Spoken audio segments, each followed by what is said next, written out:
3. Stewardship, investment, and usury. Financing the Kingdom of God by Gary North.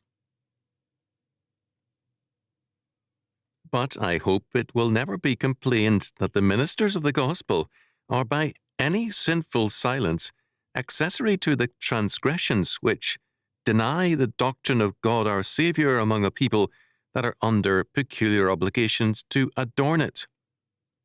It shall not be complained that the ministers do so confine themselves to preach faith and repentance, that the people forget moral honesty through any default of ours. Cotton Mather, Fair Dealing Between Debtor and Creditor, 1716. The question of usury is one which has challenged the exegetical skills of Christian commentators for 2,000 years.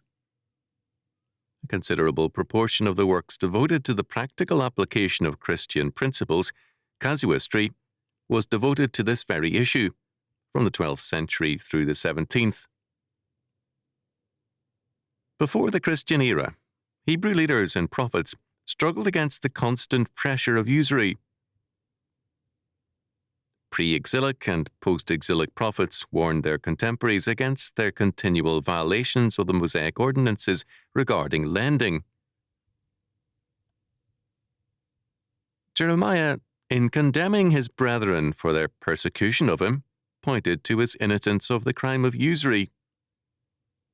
I have neither lent on usury, nor men have lent to me on usury, yet every one of them doth curse me. Jeremiah chapter 15, verse 10b.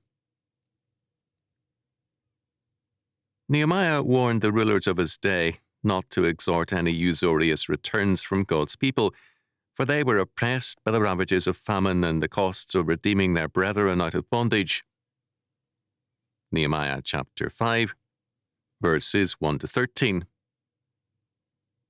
The rulers were wise enough to heed his warning, going so far as to return both principal and interest to the debtors. Ephesians chapter 5, verses 11 and 12. It is unlikely that this example will be followed in our modern, enlightened Christian circles.